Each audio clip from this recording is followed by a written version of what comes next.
Plan کر کے ایک کام کرنا، دونوں باتوں میں فرق ہے۔ لیکن گناہ کبیرہ بھی اگر خدا نہ خواستہ اللہ معاف کرے ہو گیا ہے کسی بھی قسم کا، گناہ کبیرہ کوئی ایک ہی نہیں ہے، کئی قسم کے ہیں، گناہ کبیرہ بھی ہو گیا تو اس کی بھی معافی ہے، خلوص کے ساتھ، اخلاص کے ساتھ ہمیں توبہ کرنی ہے۔ جیسے مثال کے طور پر قرآن مجید ہی کے اندر آیت موجود ہے، غالباً سورہ الزمر میں ہے، اے نبی اعلان کر دیجئے کہ اے میرے بندو جنہوں نے اپنی جانوں پر زیادتی کی ہے اللہ کی رحمت سے مایوس نہ ہو جائے، یقیناً اللہ سارے گناہ معاف کر دیتا ہے، وہ تو غفور اور رحیم ہے۔ اب نکتہ وہی آ گیا جو پہلے کہا، صفات الہی کی بات ہو رہی تھی۔ اگر اسم کا مطلب ہمیں پتا ہے، اگر اسم کا مفہوم ہمیں پتا ہے، ہمارا عقیدہ مضبوط رہے گا۔ اگر وہ ہمیں پتا ہے کہ وہ رحیم ہے اور رحیم کیا ہوتا ہے، اور اگر ہمیں پتا ہے کہ وہ رحمان ہے اور رحمان کیا ہوتا ہے، اور ہمیں پتا ہے کہ وہ غفور ہے اور غفور کیا ہوتا ہے، تو پھر یہ ہے کہ ہم اس کی رحمت سے مایوس کبھی نہیں ہوں گے۔ اچھا، اس میں ایک اور بھی پہلو ہے، چونکہ قرآن مجید کی اگر بات کیجیے تو قرآن مجید پڑھنا، سمجھنا، جن لوگوں نے کبھی نہیں کیا آج تک، اب اگر شروع کریں گے تو کچھ وقت لگے گا۔ بہت سی ایسی آیات جن سے ہمیں مایوسی سے نجات ملتی ہے،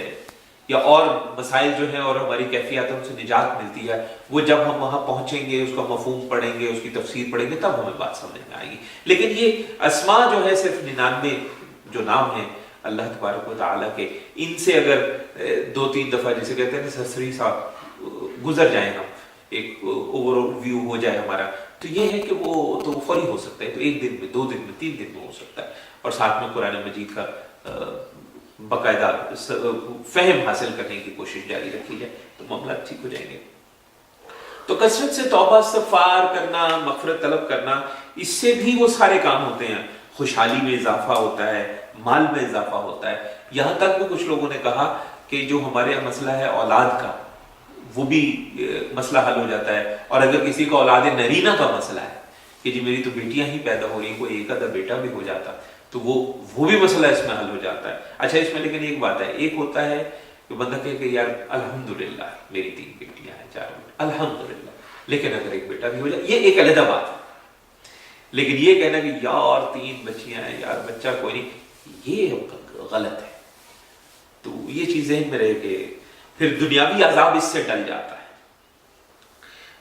ہر مشکل سے نجات حاصل ہوتی ہے، ہر فکر، ہر پریشانی سے چھٹکارا حاصل ہوتا ہے۔ میں تو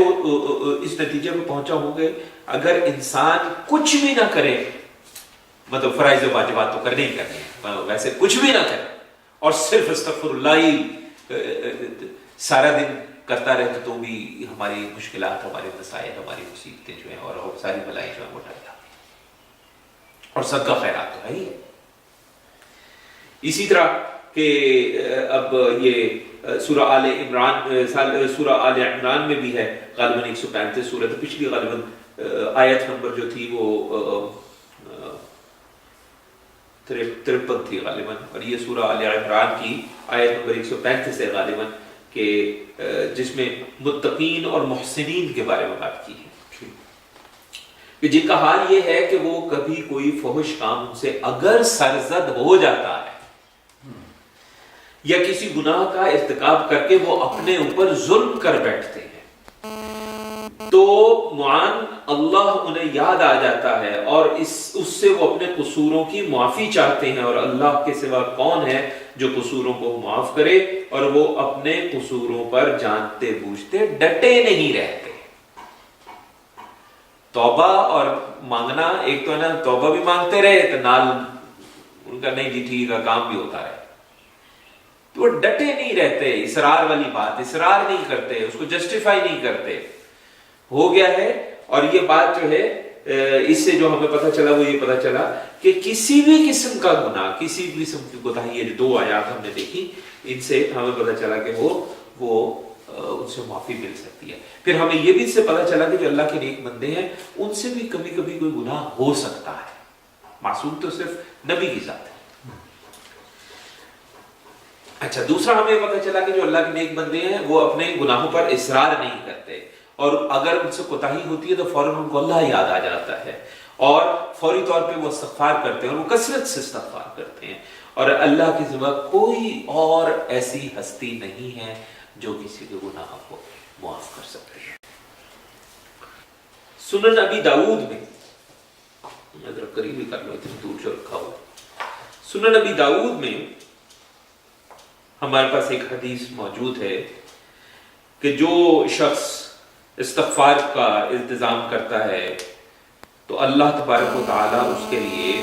ہر تنگی اور مشکل سے نکلنے اور رہائی پانے کا راستہ بنا دے گا۔ سبحان۔ اچھا، اب دنیاوی فائدہ ایک بھی حاصل ہو گیا، دنیاوی فائدے کی بات ہو رہی ہے نا، کہ چلیں آخرت کی تو بات ایک علیحدہ، دنیاوی فائدے کی بات ہو رہی ہے کہ دنیاوی فائدہ اس سے کیا ہے۔ اچھا، اسی طرح ایک اور دیکھیں روایت، آپ یہ بھی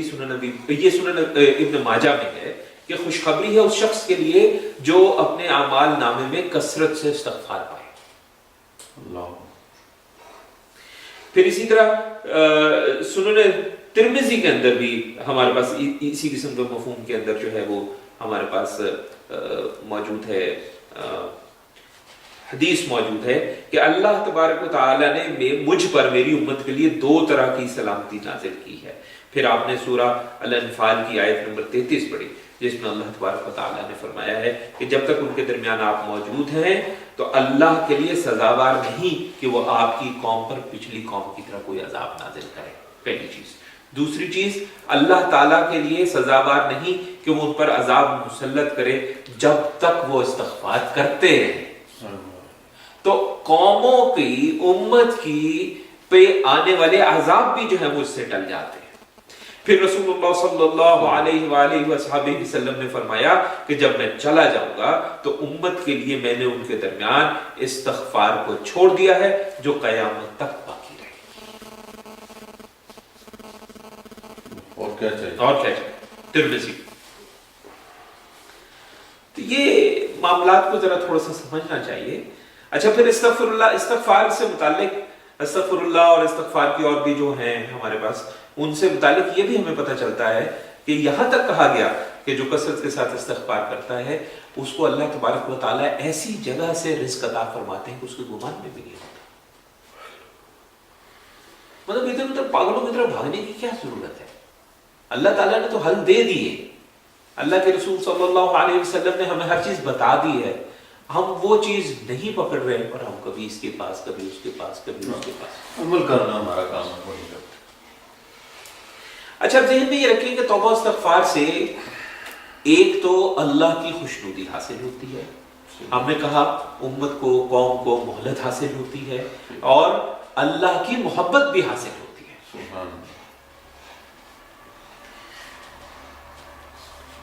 اللہ کے ناموں میں دیکھنا، رحیم اور ودود۔ سورہ ہود کے اندر فرمایا ہے کہ اپنے رب سے معافی مانگو اور اس کی طرف پلٹ آؤ، یقیناً میرا رب رحیم ہے اور اپنی مخلوق سے محبت کرتا ہے۔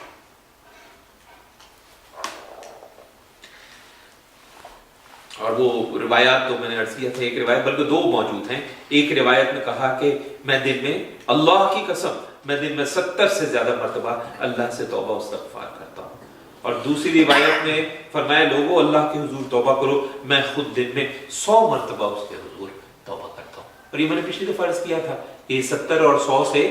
مطلب جو ہے وہ، ایک تو اس کا یہ بھی مطلب ہو سکتا ہے کہ جب 70 کی بات کی ہو ان دنوں میں 70 دفعہ آپ کر رہے ہوں، جن دنوں میں 100 کی بات کی ہو ان دنوں میں آپ 100 دفعہ کر رہے ہوں۔ اور یہ بھی اس کا مطلب ہو سکتا ہے کہ اس کا مطلب ہے کثرت کرو، ٹھیک، مطلب فکر بھی ہو سکتی ہے اور کثرت بھی ہو سکتی ہے۔ اچھا، اسی طرح ایمان کی جو علامتیں بیان کی ہیں، ایمان کی علامتیں کیا بیان ہوئی ہیں یہ بھی آپ دیکھیے کہ یہ بھی سنن ابن ماجہ کے اندر ہے کہ اللہ مجھے اپنے ان بندوں میں شامل کر دے جو نیکی کر کے خوش ہو جائیں اور جب کوئی غلطی اور برائی سرزد ہو جائے تو استغفار کر لیں۔ تو آپ دیکھیں گے کہ بے تحاشا اس طرح کی روایات قرآن میں آیات بھی ہیں اور مستند احادیث بھی ہیں جن میں ہمیں مشورہ دیا گیا ہے کہ آپ کثرت کے ساتھ توبہ استغفار کریں۔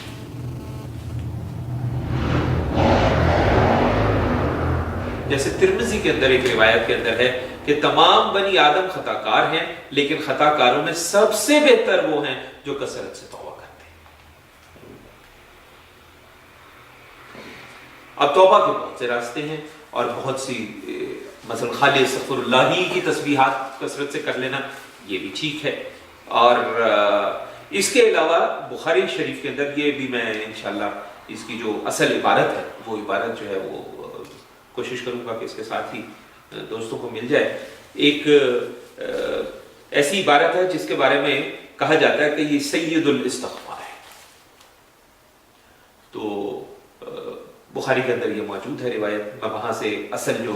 جسے کہتے ہیں نا اصل ٹیکسٹ جو ہے وہ انشاءاللہ میں نکال کے تو وہ بھی آپ سے کتاب الدعوات میں ہے، اس کا ترجمہ کچھ یوں ہے کہ یا اللہ تو ہی میرا رب ہے، تیرے سوا کوئی معبود نہیں ہے، تو نے ہی مجھے پیدا کیا ہے، میں تیرا ہی غلام ہوں، میں بقدر استطاعت تیرے عہد اور وعدے پر قائم ہوں اور اپنے کرتوتوں کے وبال سے تیری پناہ چاہتا ہوں، مجھے تیری نعمتوں کا بھی اعتراف ہے اور اپنے گناہوں کا بھی اعتراف ہے، مجھے بخش دے اس لیے کہ بلا شبہ تیرے علاوہ کوئی اور ہستی گناہوں کو نہیں بخش سکتی۔ اس عبارت کو، اس روایت میں یہ جو عبارت موجود ہے بخاری شریف کے اندر، اس کو سید الاستغفار کہا جاتا ہے۔ تو اگر ہم یہ عبارت یاد کر لیں، چھوٹی سی عبارت ہے، یاد کر لیں اپنی ہر دعا کے اندر اس کو شامل کر لیں تو کیا بات ہے۔ تو اللہ تعالیٰ ہمیں توفیق عطا فرمائے، انشاءاللہ مزید آگے اس پہ بات کریں گے۔ صلی اللہ علیہ خیر خلقہ سیدنا و مولانا محمد وعلی آلہ و اصحابہ و احبابہ اجمعین برحمتک یا ارحم الراحمین۔